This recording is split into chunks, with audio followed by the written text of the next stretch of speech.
ગયા વર્ષે માવઠાનો માર હતો, આ વર્ષે અતિવૃષ્ટિએ માઠી દશા કરી નાખી। આ સ્થિતિમાં ધરતીપુત્ર જાય તો જાય ક્યાં? સ્વાભાવિક છે, એક જ વિકલ્પ છે અને વિકલ્પ સરકાર। સરકારે સહાયની વાતો તો કરી છે અને ઘણા વિસ્તારોમાં સર્વે પણ ચાલી રહ્યો છે, પણ આ સર્વેની કામગીરી ખૂબ જ ધીમી થઈ રહી છે। ખેડૂતોએ તેમના ખેતરમાંથી બગડી ગયેલો પાક કાઢ્યો નથી, કારણ કે આશા છે કે હમણાં ટીમ આવશે, સર્વે કરશે, સરકાર સહાય મોકલશે। પણ ક્યારે આ રાહનો અંત નથી આવતો। આખો તાલુકામાં 90% પાક સાફ થઈ ગયો છે। મગફળી માથે લીલી, તમે છોડવો ઉપાડો ખબર પડે તમને કાન નીચે શું છે, સાવ કાળા પડી ગયા। એરંડા, તુવેર, બકાલા બધું સાફ। ટોટલ શાકભાજી અત્યારે ફેલ થઈ ગયા છે।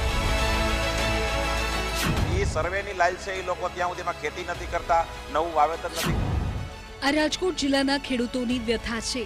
રાજકોટ જિલ્લામાં 500થી વધુ ગામોને અસરગ્રસ્ત જાહેર કરવામાં આવ્યા છે। જોકે હજુ એમાંથી 108 ગામોમાં જ સર્વે થયો। ધીમી ગતિએ થઈ રહેલા સર્વે સામે ખેડૂતોમાં રોષ છે, કારણ કે જેટલું ધીમું સર્વે તેટલું વધુ મોડું નવા પાકમાં થાય। જે સ્થિતિ છે ખેતરોની તે દયનીય છે। જન્માષ્ટમી સમયે જ રાજકોટમાં એવો વરસાદ પડ્યો કે ખેતરો ખેદાન મેદાન થઈ ગયા। સરકારે સહાયની વાત તો કરી, પરંતુ એટલી મંથર ગતિએ સર્વે થઈ રહ્યો છે કે જેનાથી ખેડૂતો જરા પણ સંતુષ્ટ નથી।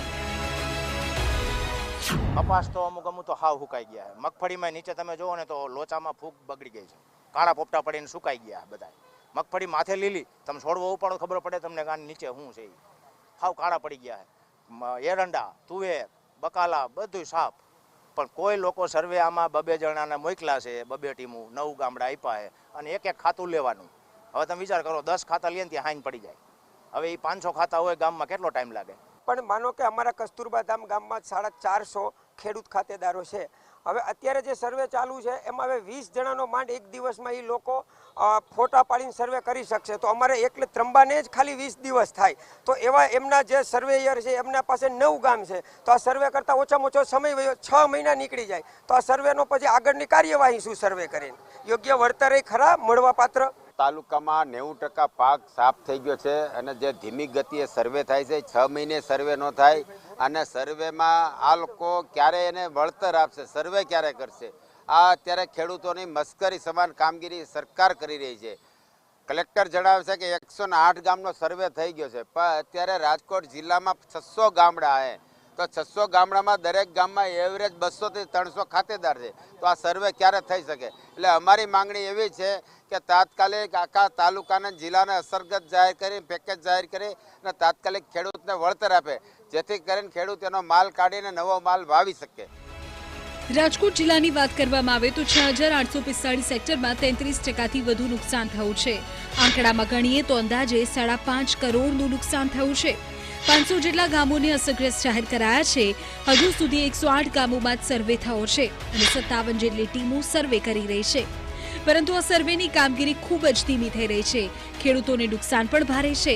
હવે તેમની એક જ માંગ છે કે આ ગોકળગાયની ગતિએ સર્વેની કામગીરીને બંધ કરીને કાં તો તેમાં ઝડપ લેવાય અથવા તો આખા જિલ્લાને અસરગ્રસ્ત જાહેર કરી સહાય ચૂકવાય, કારણ કે હવે અહીંના ખેતરોમાં કશું જ રહ્યું નથી। જે અતિ ભારે વરસાદને કારણે જે ખેડૂતોના જે ગામડા વિસ્તારમાં જે ખેડૂતોના માલ હતા એને અત્યંત નુકસાની થયેલ છે, બરોબર। એમાં મરચી છે, પછી મગફળી છે, તુવેર છે અને શાકભાજી, જે 80% શાકભાજી છે જે વિસ્તાર છે એ આખો પાયમાલ થઈ ગયો છે। અને સરકાર દ્વારા જે સર્વે કરવામાં આવે છે એ અત્યંત ધીમી ગતિએ સર્વે ચાલુ છે। એટલે અમારે સરકારને અને કલેક્ટરશ્રીને એવી રજૂઆત હતી કે જે આ સર્વે ટીમ છે એમાં વધારો કરો અને 10 દિવસમાં આ સર્વે પૂર્ણ કરી અને પેકેજ જાહેર કરો, અન્યથા સર્વે કરીને અને રાજકોટ તાલુકાને અને જિલ્લાને અસરગ્રસ્ત જાહેર કરી અને વધુમાં વધુ ખેડૂતોને સહાય મળે એવી અમારી આજની રજૂઆત હતી। અમારા ગામમાં પણ 80 થી 90% નુકસાન છે। મારું ગામ માલિયાસણ, જે અમારે વધારે પડતા શાકભાજી જ આવે, પણ ટોટલ શાકભાજી અત્યારે ફેલ થઈ ગયા છે। તુવેર, કપાસ, માંડવી પણ નીચેથી હાવ સુકાઈ ગયેલી જ છે।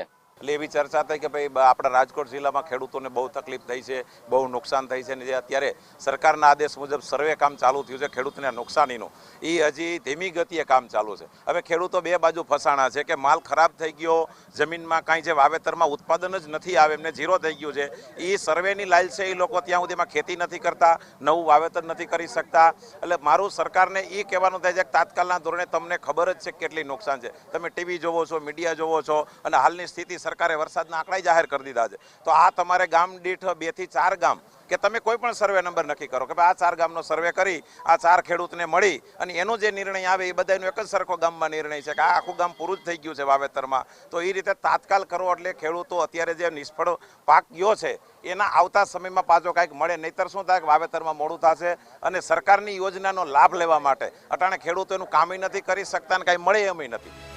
ખેડૂતો સર્વેની આશાએ બેઠા છે. જ્યાં સુધી ખેતરોમાં બગડી ગયેલો પાક નીકળશે નહીં ત્યાં સુધી બીજું વાવેતર પણ થઈ શકશે નહીં. તો બીજી તરફ વહીવટી તંત્રનો દાવો છે કે આવતા સપ્તાહે સર્વે પૂર્ણ કરી દેવાશે.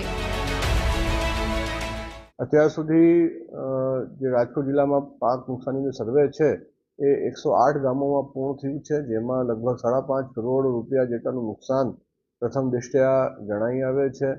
એમાં 57 ટીમો જે છે એ કામને લાગેલી છે અને અમને વિશ્વાસ છે કે આ કામ અમે અઠવાડિયામાં પૂરું કરી દેશું. કુલ 500 જેટલા ગામો અને અસરગ્રસ્ત ગામો આઈડેન્ટિફાય કરવામાં આવેલા છે અને આ સર્વે પૂર્ણ થયેથી રાજ્ય સરકારમાં આ બાબતની રિપોર્ટ કરવામાં આવશે. એક તરફ ધીમા સર્વેની રજૂઆત છે તો બીજી બાજુ જસદણ અને વિંછિયા તાલુકાના શાકભાજીની ખેતી સાથે સંકળાયેલા ખેડૂતોની હાલત એથી પણ કફોડી છે. કારણ કે અહીં તો કહી દેવાયું છે કે સર્વે થશે જ નહીં, જેથી શાકભાજીના ખેડૂતોમાં તો ભારે નારાજગી છે. જુલાઈ મહિનામાં પડેલા વરસાદ બાદ સર્વે થયો, સહાયની જાહેરાત પણ થઈ. જો કે ઓગસ્ટના વરસાદે ફરી ખેડૂતોની મહેનત પર પાણી ફેરવી દીધું. ત્યારે ખેડૂતોની માંગ છે કે જો સહાય નહીં મળે તો આ નુકસાની એકલા હાથે સહન નહીં કરી શકાય. જેમ જામનગર, જુનાગઢ જિલ્લામાં જે સર્વે થયા છે એવો સર્વે અહીંયા આટલા દિવસ થયા કોઈ થયો નથી.